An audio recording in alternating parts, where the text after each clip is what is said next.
Madame, Monsieur, bonjour et bienvenue dans le dossier du jour sur Média TV. Aujourd'hui, nous allons parler de diplomatie économique en compagnie de Pablo Portas, ancien ministre des Affaires étrangères du Portugal et qui est largement impliqué aujourd'hui dans le secteur économique et notamment privé. Pablo Portas, bonjour et bienvenue. Bonjour, c'est un plaisir. Tout le plaisir est pour Média TV. Aujourd'hui, nous parlons de diplomatie économique et nous parlons de la nouvelle politique économique, aussi diplomate, hein, on peut le dire, de l'Europe en Afrique. Est-ce qu'aujourd'hui l'Europe se donne les moyens de cette politique, de ses ambitions qui sont énormes quand même pour l'Afrique? Je dirais que l'Europe a besoin d'avoir bien plus d'ambition, bien plus de moyens. Pour ses ambitions? Pour ses ambitions, parce que dans des ambitions sans les moyens, ça risque d'être une utopie. Et moi, j'ai un approach très pragmatique. Je suis obsédé par des résultats. Très bien. Et par des progrès.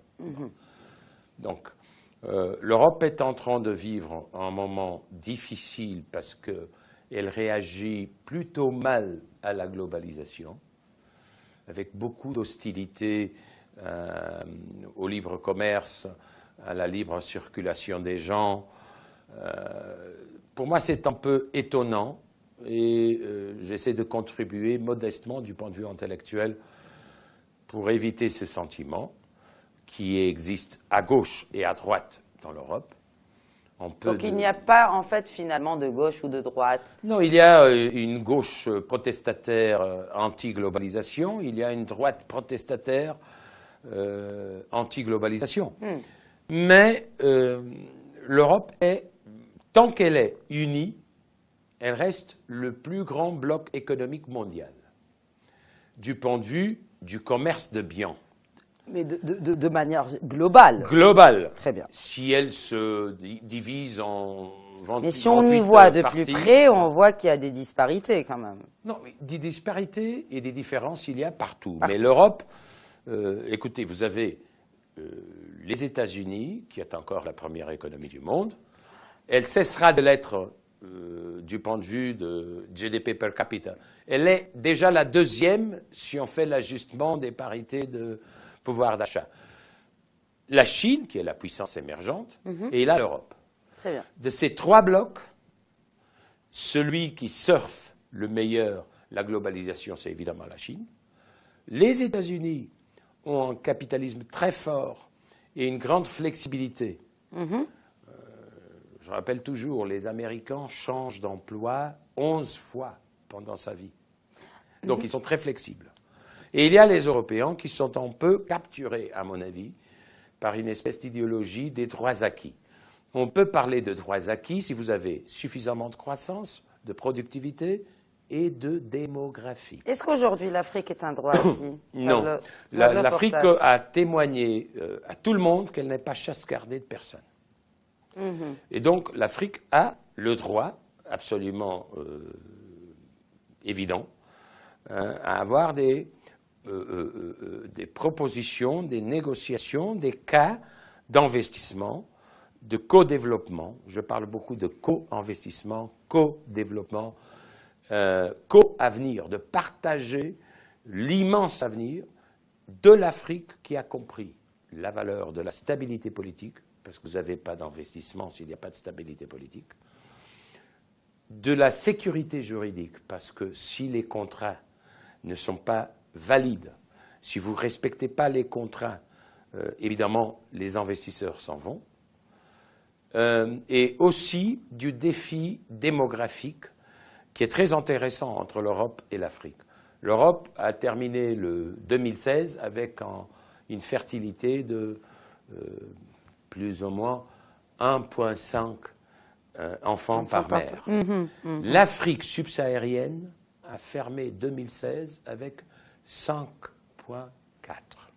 Et donc, le flux, c'est inévitable. Vous pouvez construire des murs, vous pouvez faire des lois, mais le flux, c'est inévitable. Ou bien on essaie de le gérer d'une façon équilibrée, d'une façon choisie, et d'une façon où les deux bords de la Méditerranée ou de l'Atlantique sont concernés Et ça peut être en cas très intéressant, ou bien vous aurez en chaos.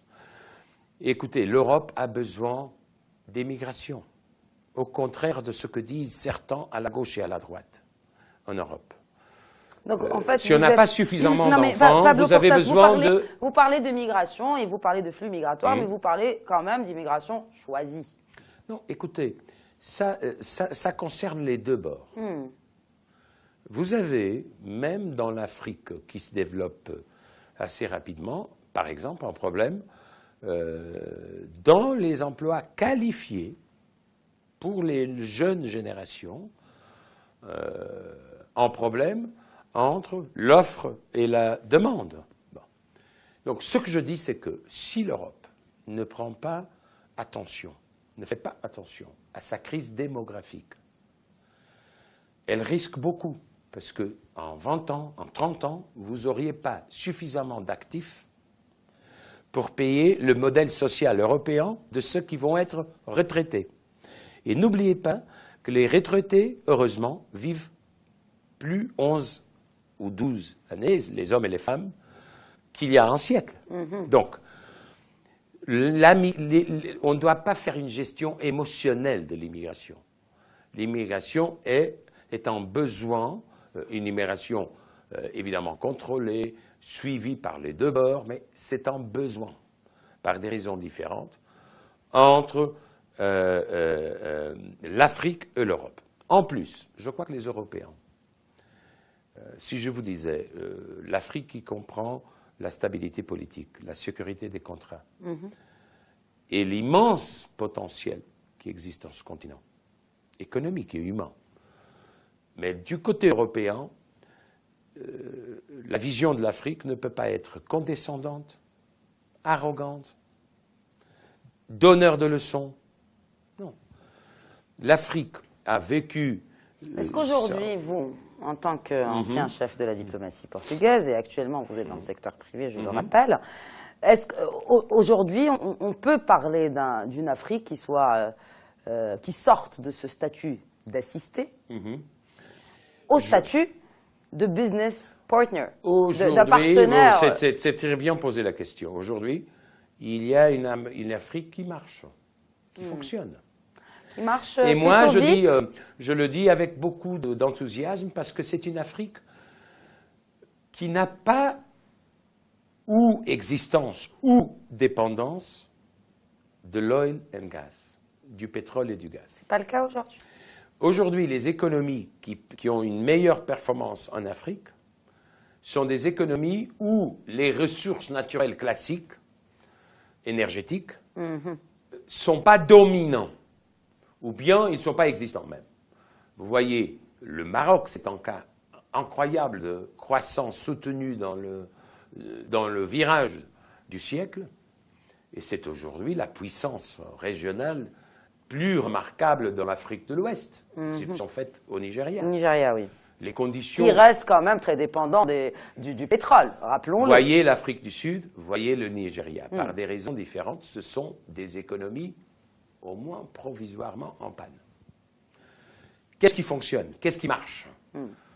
Je vous donne des exemples. Côte d'Ivoire, 8% de croissance économique depuis 13 ans. Le Rwanda, qui a eu un génocide il y a 30 ans. 30 ans, oui. Tanzanie, Sénégal, il vient de découvrir plus de gaz maintenant. Botswana, il y avait aussi un cas intéressant au Kenya. Essayons de voir si l'instabilité politique ne fait pas dommage à cette croissance. Donc, il y a beaucoup d'exemples en Afrique, des économies qui marchent bien, des économies qui sont plus inclusives, et des économies qui ont construit des cas de compétitivité. Ça veut dire comment capter, comment faire l'attraction de l'investissement. Et les Européens doivent se convaincre qu'arriver en Afrique, ce n'est pas arriver pour vendre ou acheter. Non, c'est arriver pour rester en copartenariat. Très bien. C'est un investissement à long et moyen terme. Donc, pour arriver à votre question, il faut plus d'ambition, parce que je crois, je veux le dire diplomatiquement, le modèle chinois de coopération avec l'Afrique. C'est très intéressant, c'est très séducteur, mais il a aussi ses limites.